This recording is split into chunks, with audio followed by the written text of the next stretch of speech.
మేడారం పోయే భక్తులకి విజ్ఞప్తి ఉంది. ముఖ్యంగా మన వరంగల్ కమిషనరేట్ సైడ్ నుంచి చాలా మంది భక్తులు వెళ్తారు. అట్లాగే హైదరాబాద్ నుంచి వచ్చే భక్తులు వాళ్ళు కూడా వరంగల్ రూట్ లోనే వెళ్తారు. అట్లాగే వీళ్ళు కాకుండా మనకు పాల్పల్లి సైడ్ నుంచి, కరీంనగర్ సైడ్ నుంచి, కాటారమండల్ ఆ రూట్స్ నుంచి కూడా వస్తారు. అట్లాగే ఏటూరు నగరం నుంచి, ఛత్తీస్గఢ్ రాజ్యానికి సంబంధించిన వాళ్ళు భక్తులు అక్కడ నుంచి, లేకపోతే ఖమ్మం సైడ్ నుంచి, అటు సైడ్ నుంచి కూడా వస్తారు.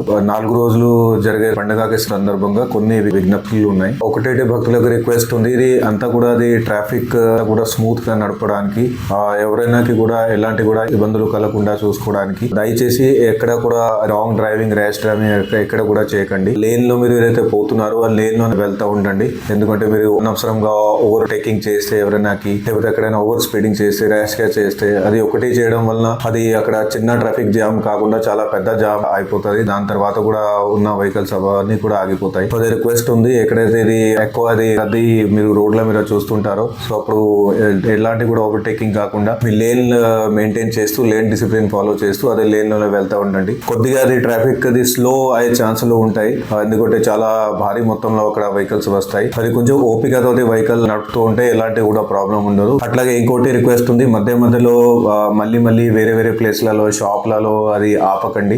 అది కూడా కొంచెం ఉంటది. అది దట్ షాప్లలో ఆపి ఏదైనా సరుకులు తీసుకోవడం, అక్కడ పర్చేజ్ చేయడం, మీరు బయలుదేరే ప్లేస్ దగ్గరనే మీకు ఏదైనా అవసరాలు, మధ్యలో అవసరం ఉంటాయో ముందే మీరు పర్చేజ్ చేసుకొని మీ వెహికల్ దగ్గరికి పెడితే, మధ్యలో దారిలో మీకు ఏమైనా అవసరం ఉంటే అది మీరు అప్పుడు తీసుకోవచ్చు. ఎలాంటి కూడా ప్రాబ్లం ఉండదు. అండ్ అది తినేటప్పుడు ఖచ్చితంగా అది రోడ్ పక్కన తీసుకెళ్లి ఖాళీ ప్లేస్ ఏదైతే ఉంటుందో, లేకపోతే హోల్డింగ్ ఏరియాస్ మనం చాలా వరకు పెట్టినాము, అక్కడే పోయి తినండి. రోడ్డు మీద ఎట్టి పరిస్థితుల్లో అది వెహికల్ ఆపుకొని అనవసరంగా వెయిట్ చేయించడం, అట్లాగే వెనుకన్న వెహికల్స్ ని కూడా హోల్డ్ చేయడం అట్లాంటి ప్లేస్ చేయకండి. అట్లాగే మధ్యలో షాపుల దగ్గర అక్కడ కూడా వెహికల్స్ ఆపకండి. ఎందుకంటే ఇది మీరు వెహికల్ ఆపితే వెనుక ఉన్న అన్ని కూడా అది వెహికల్స్ జామ్ అయిపోతే మొత్తం ట్రాఫిక్ జామ్ ఉంటుంది. అట్లాగే ఇంకోటి రిక్వెస్ట్ ఉంది, దట్ ఎట్టి పరిస్థితుల్లో డ్రంక్ డ్రైవింగ్ అనేది చేయవద్దు. ఎవరైనా కూడా తాగి మైకంలో ఉన్నారు, సో మీకు వేరే ఎవరైనా డ్రైవర్ ఉంటే వాళ్ళని ఏర్పాటు చేసుకోండి. లేకపోతే ఆర్టీసీ ద్వారా చాలా వరకు బస్సులు కూడా వాళ్ళు నడుపుతున్నారు, అవి బస్ ఫెసిలిటీ అది మీరు వాడుకోవచ్చు. కానీ ఎట్టి పరిస్థితుల్లో డ్రంక్ డ్రైవింగ్ అనేది చేయకండి. ఎందుకంటే మీరు సొంత లైఫ్ కాకుండా ఇంకా కూడా చాలా మంది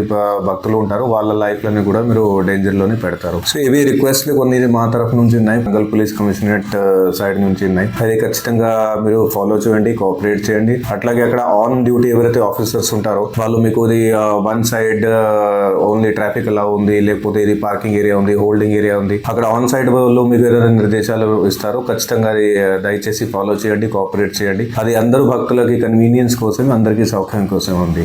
అందరికీ కూడా అది అంతా కూడా భక్తి శ్రద్ధతో అన్ని కూడా దర్శనం కంప్లీట్ అయిపోవాలని అది మా ఉద్దేశం ఉంది. సో అది దానికోసమే పని చేసినాం. కానీ మీ సైడ్ నుంచి కోఆపరేషన్ కావాలి.